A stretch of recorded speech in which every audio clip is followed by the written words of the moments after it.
Hello, good morning mga ka-farmland. Nandito po ako sa Magdalena, Laguna. So ito po ay sako pa rin ng Laguna dito po sa Magdalena. Ang nakakasako po dito ay Barangay Malinaw po.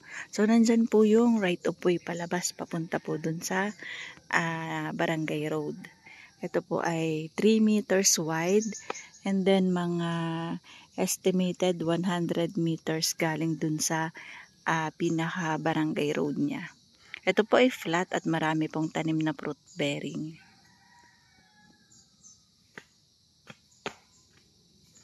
Ayan o, may mga portion po, may nakabili na po sa area na yan.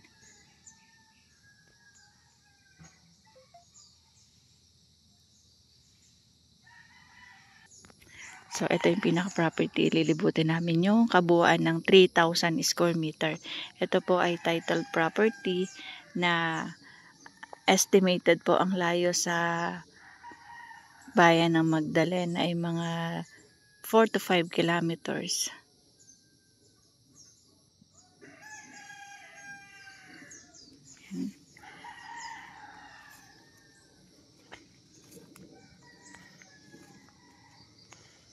May mga lansones, niyog, rambutan.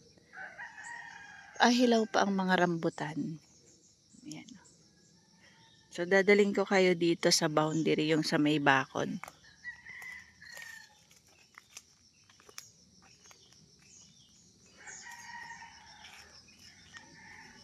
Ayan. Ayan po yung daan.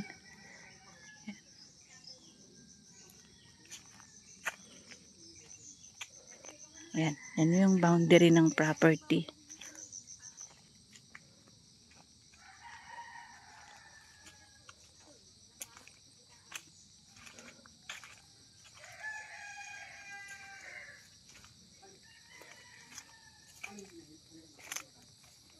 Ang property po ay halos pa square po ito. Ayan. Tapos may bakod po sa gilid, may bakod po dyan sa likod. Ayan. Ito po ang puno po ng lansones. Late din, may bunga siya pero late. Ayun ang buko pa lang. Ito na mga rambutan, ayun madaming hinog sa taas.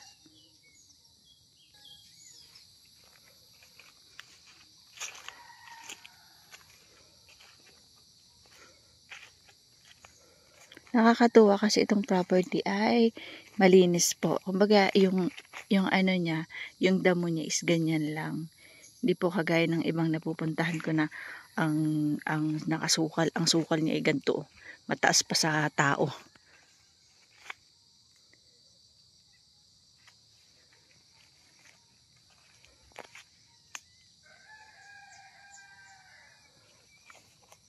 Ito po ay 3,000 square meter po na 1,400 pesos per square meter.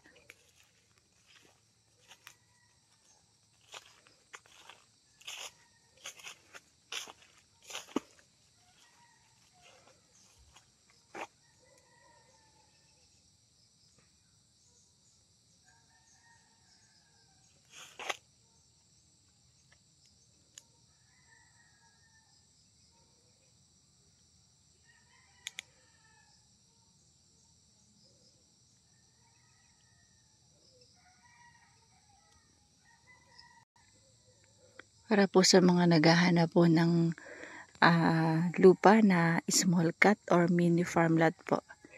Baka po pwede na sa inyo itong location ng property na ito. Patag po, madaming fruit bearing at titulado.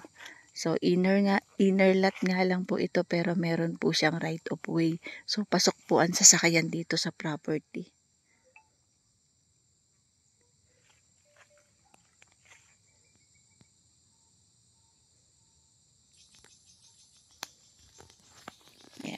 Ayan po yung bakod. Kung makikita nyo, ayan yung bakod na barbed wire.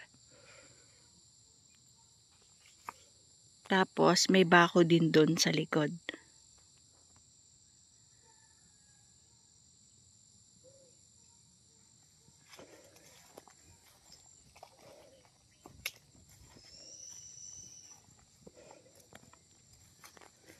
So, nandito na po ako sa dulong bahagi ng property. Ayan, may bakod po. Padiretso siya papunta dun.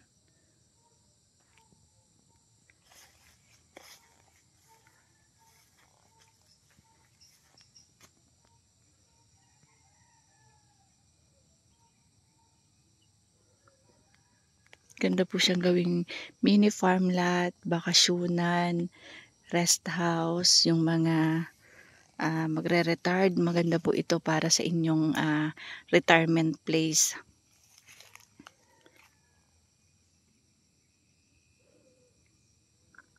Hindi na po kayo maiinip kasi meron na kayong pwedeng pagkaabalahan dito, linisin, magtanim. Kung gusto niyo pa po, dagdagan po ng tanim na fruit bearing.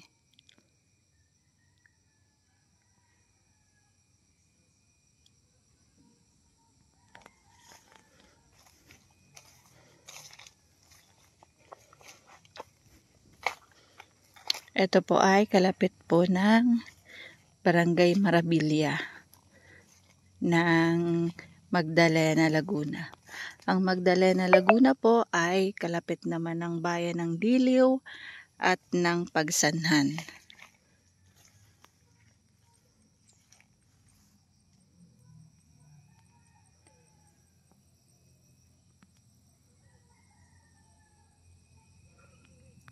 So, yung mga hinog na rambutan po na yan, sa labas na po yan ng property, hindi nakasama sa property.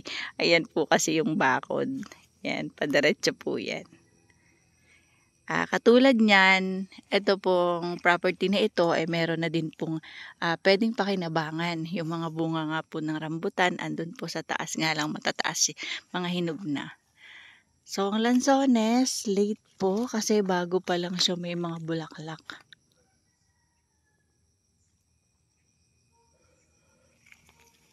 Square po itong property.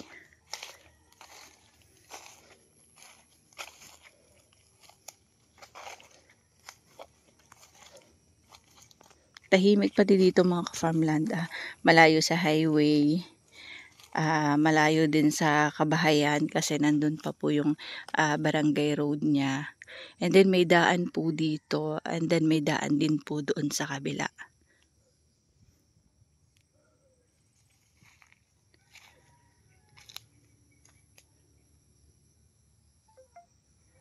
Ayan po ang lansones, konting linis lang po dito sa property. Maganda na po ito, pwede na po itong patayuan ng kubo para po magkaroon ng pahingahan. Ang source po ng kuryente, meron naman din po kasi nandun lang po yung linya. Meron pong bahay, meron din po namang kalapit bahay dyan. Tas ang tubig, meron din naman pong source ng tubig.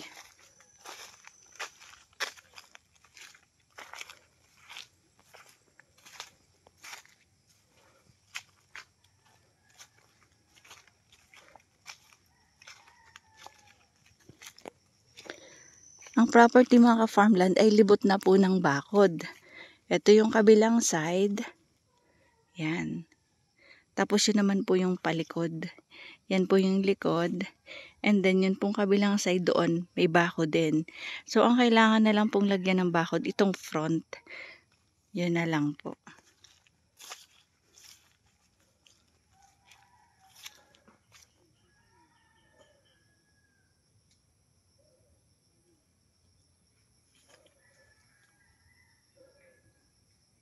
Ang nakatanim po dito, niyog, mahogany, lansones, rambutan.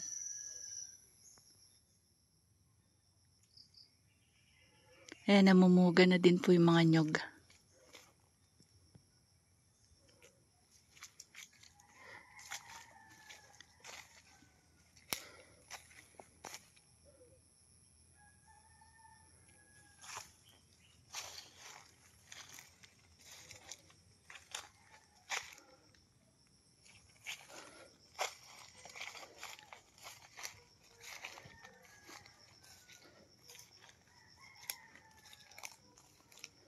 Meron pong pwedeng mapakinabangan kung sakali magtatayo kayo ng bahay kubo kasi meron pong mga mahogany.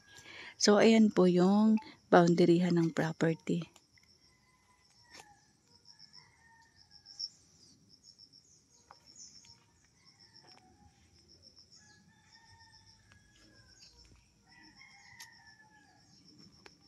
Yan po yung front.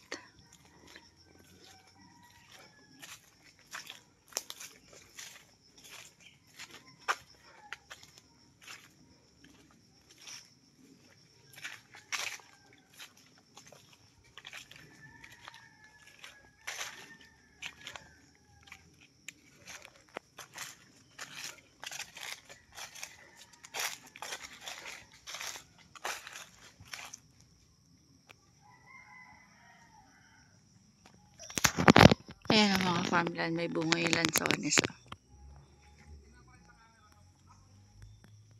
So, paano mga farmland? Bye-bye po. See you for the next videos. God bless po sa ating lahat. Bye-bye.